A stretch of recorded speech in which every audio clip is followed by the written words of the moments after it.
फिर वहाँ से डायगनली स्वामी सीधे जहाँ मेरा ड्राइवर बैठा था और छोटा लड़का बैठा था वहाँ पहुँचे और ड्राइवर से पूछते हैं, तुम किधर से आया?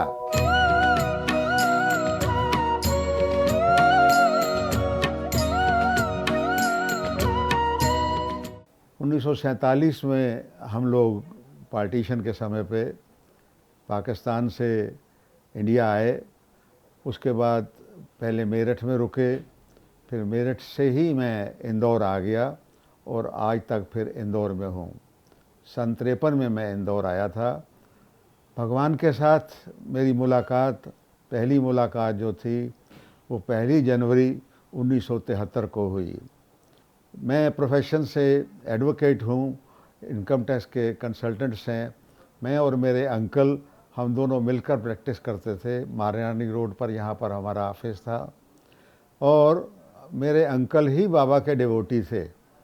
मैं तो शिरडी साईं बाबा में मेरी मान्यता थी और वो हमेशा मुझे सत्य साईं बाबा जी के बारे में बोलते थे, तो मैं कहता था कि नहीं, ये आपके बाबा हैं, मेरे बाबा दूसरे हैं। एक बार यहाँ पर एक दुकान है किताबों की, रूपायन बुक सेलर्स, वहाँ पर मैं गया और मैंने देखा कि वहाँ एक किताब के ऊपर लिखा हुआ था साईं बाबा। मैंने सोचा ये शिरडी के साईं बाबा की कोई किताब है। मैंने जैसे ही किताब खोली तो उसमें सत्य साईं बाबा जी की फ़ोटो थी, तो मैंने कहा ये तो मेरे अंकल के बाबा हैं, मेरे बाबा नहीं हैं। मैं किताब वहाँ रख के आ गया। दूसरे दिन मेरे अंकल वहाँ गए और वो किताब लेकर आ गए और उन्होंने पढ़नी शुरू करी। पढ़ने के बाद मुझे कहने लगे कि तुम भी इसको पढ़ो, तुम मानते नहीं हो, ये दोनों बाबा एक ही हैं।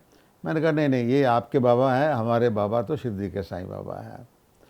लेकिन भगवान की क्या इच्छा थी, भगवान ने अपने सानिध्य में मुझको लेना था, ये उनकी कृपा थी कि अचानक एक बार 1971 में मैं जब ये मकान बना रहा था तो मुझे स्वप्न में भगवान नज़र आए।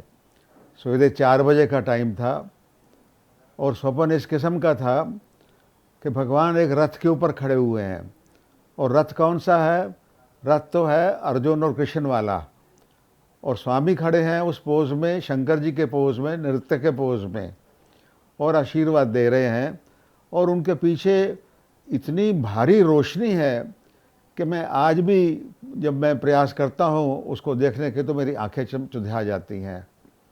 सवेरे जब मैं उठा तो मैंने अंकल को ऑफिस में जाकर बोला कि वो किताब मुझे आके दीजिए, मैं पढ़ना चाहता हूँ। उन्होंने कहा वो किताब तो मैंने दूसरे किसी को दे दी है पढ़ने को, अगर तुमको पढ़ना है तो मैं आज ले आऊँगा। वो शाम को ले आए किताब और देखिए उसका तीसरा या चौथा ही चैप्टर पढ़ा था। वो किताब थी हावर्ड मार्फट की, Sai Baba the man of miracle, और वो तीसरा चौथा ही चैप्टर था टू साइंस, जिसमें के दोनों साईं मतलब शिरडी के साईं और सत्य साईं बाबा के बारे में बताया हुआ था। और जब मैंने पढ़ा और मैं तो कहता हूँ कि भगवान की असीम कृपा थी कि 3-4 सिर्फ चैप्टर पढ़ने के बाद ही मुझे ये पता लग गया कि दोनों बाबा एक हैं। वरना मैंने कई ऐसे इंसान देखे हैं कि बाबा के पास होकर आने के बाद, अनुभूति होने के बाद भी उनको जो है भरोसा नहीं होता। तो भगवान ने ऐसी कृपा करी कि मुझे बता दिया कि हम तो दोनों एक हैं। तो उसके बाद उनकी फ़ोटो हम लेके आए। यहाँ पर पता लगा कि यहाँ समिति है। पहला भजन जब हमारा ये मकान तैयार हो गया तो उस वक़्त मिस्टर नायर भोपाल से इंदौर आए हुए थे।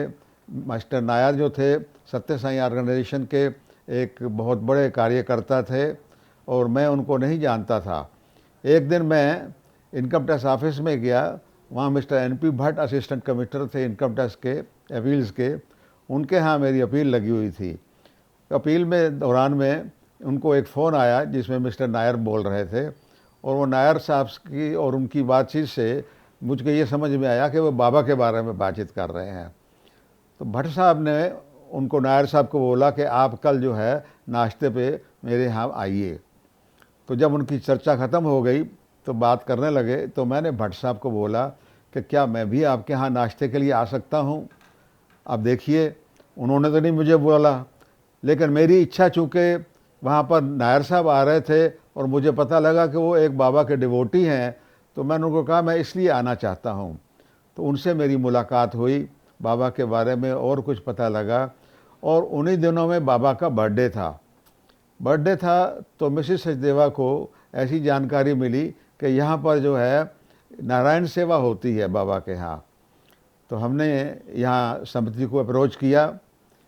उस वक़्त यहाँ के डिस्ट्रिक्ट प्रेसिडेंट मिस्टर JS आनंद थे, वो भी यहाँ असिस्टेंट कमिश्नर थे इनकम टैक्स के, और समिति में मिस्टर काबरा जो थे, SK काबरा, श्री किशन जी काबरा, वो समिति के चेयरमैन थे। उन्होंने सारा ऑर्गेनाइज़ किया, हमने गाड़ी भेजी, समिति के लोग उसमें आ गए भजन के लिए। पहली बार ज़िंदगी में मैंने ओमकार की आवाज़ सुनी, और उस तो 3 बार के ओमकार में ऐसे लगा जैसे मैं ओमकार में ही मिल गया। और उसके बाद वहाँ भजन हुआ, भजन के बाद वहाँ नारायण सेवा चली। और उस टाइम पे ये मकान जहाँ पर हम रहते हैं, ये एक किस्म का शहर के किनारे पे था। इसके बाद यहाँ से गांव शुरू हो जाते थे, जंगल शुरू हो जाता था। उस दिन करीबन 1000 व्यक्ति जो है भोजन के लिए आया। गांव के लोग जाते जाते यहीं पर जो है भोजन करके गए, और ये हमारा सौभाग्य था। नवंबर के बाद मिसेस सचदेवा ने काबरा जी को बोला कि भाई हम जाना चाहते हैं भगवान के यहाँ, तो पता करिए भगवान वहाँ पर हैं कि नहीं हैं। तो उन्होंने वहाँ चिट्ठी लिखी, और चिट्ठी का उनको जवाब आया कि भाई दिसंबर के महीने में एंड में भगवान जो हैं वो वाइटफील्ड में रहेंगे। तो मेरे को मिसेस सचदेवा ने बोला कि भाई अपने को चलना है वहाँ पर। अब उस टाइम पे देखिए इनकम टैक्स की प्रैक्टिस करते थे, और एक वॉलंटरी डिस्क्लोजर स्कीम चल रही थी। उस वॉलंटरी डिस्क्लोजर स्कीम में नेचुरली हमारे पास भी बहुत से केस थे, काम का बहुत रश था, और काम के रश के साथ साथ आमदन भी होती है। तो मैंने कहा भाई मैं तो नहीं जा सकता वहाँ पर इस टाइम पे। तो मिसेस सचदेवा ने मेरे को कहा कि आप अगर जाते हो या नहीं जाते हो, मैं अपने बच्चों को लेके जा रही हूँ। तो मैंने कहा भाई अगर तुम बच्चों को लेके जा रही हो तो अकेले तो मैं तुमको नहीं भेज सकता। तो ठीक है, भगवान जो भी होगा बाद में देखेंगे, हम यहाँ से चलते हैं। तो 30 दिसंबर 1972 को हम यहाँ पर भगवान बाबा के दर्शन के लिए इंदौर से अपनी कार में रवाना हुए। मेरे साथ 3 बच्चे थे, मिसेस देवा थी, मेरी सिस्टर कमला भूटानी, वो भी हमारे साथ में थी, हमारे साथ ही यहाँ रहती थी। हम इस तरीके से यहाँ से चले, और यहाँ से दोपहर को चले। दूसरे दिन हम नांदेड़ पहुँचे, नांदेड़ के बाद हैदराबाद पहुँचे शाम को, और शाम को हैदराबाद के बाद जो है हम 31 तारीख को दोपहर के बाद पुट्टपर्ती में पहुँचे। अब 72 का पुट्टपर्ती और आज के पुट्टपर्ती में बहुत फ़र्क है। भगवान वहाँ नहीं थे, कोई व्यक्ति नज़र नहीं आ रहा था। भगवान का डिवोटी थे कस्तूरी साहब, हम उनको मिलने के लिए गए, उनके चरण स्पर्श लिए, उनसे रास्ता पूछा कि वाइटफील्ड जाने के लिए रास्ता कौन सा है, उनसे आशीर्वाद लिया, रात को वहीं रुके। सवेरे के टाइम पे नगर संकीर्तन की आवाज़ सुनी, बहुत आनंद आया, और नगर संकीर्तन के बाद हम लोग कार से रवाना हुए, और करीबन 10 बजे वाइटफील्ड पहुँचे। और वाइटफील्ड पहुँचे तो भीड़ जितनी भी थी वहाँ पे वो बाहर आ रहे थे। उन्होंने बताया कि स्वामी अभी दर्शन देकर चले गए हैं अंदर। थोड़ा सा मन में हुआ कि भाई अगर हम थोड़ा जल्दी पहुँच जाते 10-15 मिनट तो शायद दर्शन हो जाते। लेकिन उस दिन संडे का दिन था, तो संडे को वहाँ पर अखंड भजन हो रहा था।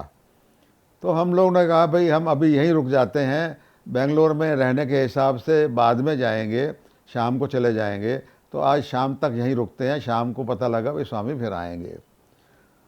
तो सारा दिन वहीं पर भजन किया, वहीं पे नाश्ता पानी किया, और शाम के समय पे भगवान बाबा आए।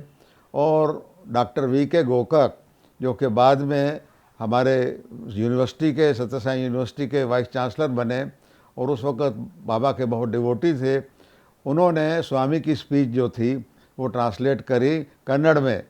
बाबा ने कन्नड़ में भाषण दिया, उन्होंने इंग्लिश में उसको ट्रांसलेट किया, तो हमको कुछ न कुछ समझ में आया।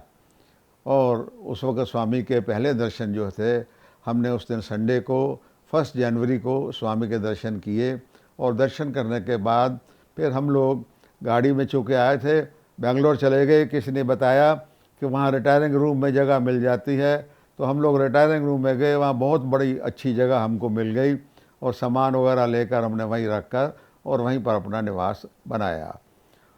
तो रोज़ हम सुबह सवेरे जो है वहाँ नाश्ता पानी करके आ जाते, बाबा के दर्शन करके वापस चले जाते, बच्चों को बेंगलोर घुमाते, दोपहर के बाद फिर खाना खा के फिर आ जाते और शाम के टाइम वापस चले जाते।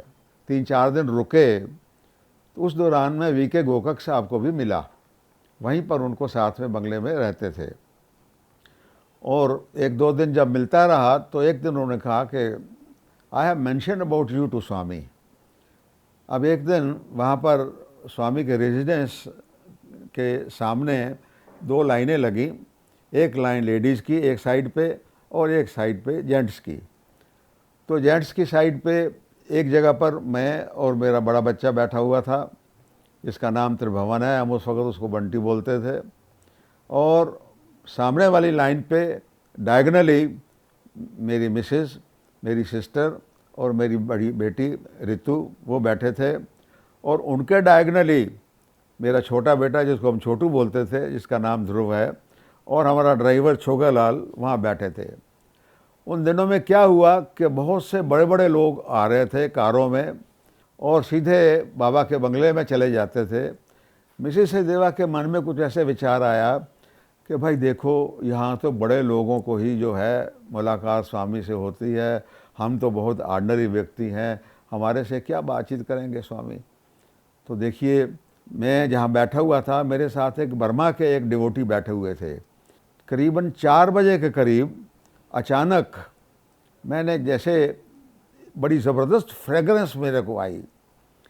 मेरे का कुछ नाक में मेरे को प्रॉब्लम है, ना तो फ्रेगरेंस आती है और ना बदबू आती है, पर वो कुछ अजीब किस्म की फ्रेगरेंस थी और इंटेंस फ्रेगरेंस थी।